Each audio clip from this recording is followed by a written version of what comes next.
കൊച്ചേട്ടൻ്റെ കത്ത്. വൊസീഞ്ഞോ പരിഹാസം പായസമാക്കാം. പ്രിയ DCL കൂട്ടുകാരി, അർജന്റീനയും കേപ്പ് വെർദെയും തമ്മിലുള്ള ആവേശ പോരാട്ടം അന്ത്യത്തോടടുക്കുകയാണ്.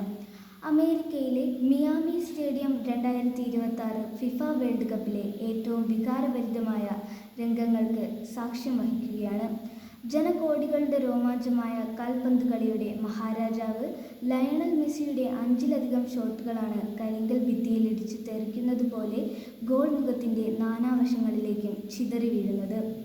അവസാനം അർജന്റീന കഷ്ടിച്ചു കടന്നുകൂടുമ്പോൾ തൻ്റെ ഏറ്റവും കൂടുതൽ ബോളുകൾ തടഞ്ഞു തെറിപ്പിച്ച ആ ഗോൾ കീപ്പറിന് സ്വന്തം ജേഴ്സി ഊരി നൽകി ലയണൽ മെസ്സി ആദരിക്കുകയാണ്. കുറ്റിത്താടിയും ചുളുങ്ങിയ മുഖവുമായി ഒരു മനുഷ്യൻ നിന്നു കരയുകയാണ്. 5 ലക്ഷത്തിലധികം മാത്രം ജനങ്ങളുള്ള തൻ്റെ കൊച്ചു രാജ്യത്തിൻ്റെ വിലാസം ആകാശത്തോളം ഉയർത്തിയ കളിക്കളത്തിലെ ആ കാരണവരുടെ പേര് ജോസിമർ ജോസെ എവോറ ഡയസ് എന്നാണ്.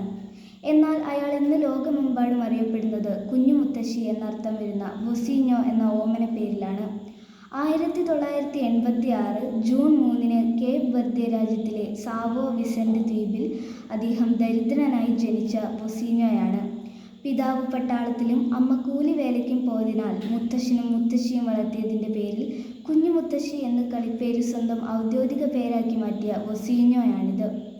ഫുട്ബോൾ കളിയോടുള്ള അടങ്ങാത്ത അഭിനിവേശം മൂലം കളിക്കളം കിടപ്പാടമാക്കിയെങ്കിലും ഉയരക്കുറവ് മൂലം പരിശീലകർ പരിഹസിച്ചിറക്കി വിട്ട് വൊസീഞ്ഞോ ആണിത്. കാൽപന്ത് കളിയുടെ വൈഭവം പാദങ്ങളിൽ തുടുത്തപ്പോഴും ഉപജീവനത്തിനായി ബസ് ഡ്രൈവറായും ഇലക്ട്രീഷ്യനായും കൂലിപ്പണിയെടുത്ത വൊസീഞ്ഞോയാണിത്. എന്നാൽ 20-ാം വയസ്സിന് മുന്നേ തന്നെ 6.3 അടി ഉയരം നേടി. അംഗോള, മൾദോവ, സൈപ്രസ്, സ്ലോവാക്യ, പോർച്ചുഗൽ തുടങ്ങിയ നിരവധി രാജ്യങ്ങളുടെ ടീമുകളിൽ കളിച്ചു ജയിച്ച് 2026 ഫിഫ ലോകകപ്പിൻ്റെ രോമാഞ്ചമായ സൂപ്പർ ഗോൾ കീപ്പർ വൊസീഞ്ഞോയാണിത്. പ്രിയ കൂട്ടുകാരെ, വൊസീഞ്ഞോ എന്ന കാൽപന്ത് കളിക്കാരൻ തൻ്റെ കൈകൾ കൊണ്ട് തട്ടിയെറിഞ്ഞത് മെസ്സി ഉൾപ്പെടെയുള്ള ലോകതാരങ്ങളുടെ ചാട്ടുളിപ്പന്തുകളായിരുന്നു. അല്ല.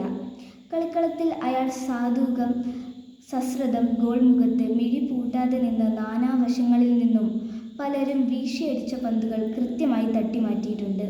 എന്നാൽ അതിനു മുന്നേ തന്നെ അയാൾ തൻ്റെ നേരെ പലരും വലിച്ചെറിഞ്ഞ പരിഹാസത്തിൻ്റെയും ആക്ഷേപത്തിൻ്റെയും ആരോപണങ്ങളെ തട്ടിമാറ്റിയിട്ടുണ്ട്. കൗമാരത്തിൽ കളിക്കളത്തിലെ കുള്ളൻ വിളികളെ അയാൾ തട്ടിത്തെറിപ്പിച്ചു. പൊക്കക്കുറവിൻ്റെ കളിപ്പേരുകൾക്കൊപ്പം മുത്തശ്ശനെയും മുത്തശ്ശിയെയും ദൈവത്തെ പോലെ അനുസരിച്ചപ്പോൾ കൂട്ടുകാർ വിളിച്ചു മുത്തശ്ശി എന്ന പരിഹാസ പേരുകൊണ്ടയാൾ തൻ്റെ ജീവിത മധുരത്തിൻ്റെ പായസമുണ്ടാക്കി. തന്നെ തളർത്താനും പരാജയപ്പെടുത്താനുമായി അരികിലുള്ളവർ വലിച്ചെറിഞ്ഞ ആക്ഷേപങ്ങൾ അയാൾ തൻ്റെ പ്രതിരോധശേഷിയുടെ ആഹാരമാക്കി.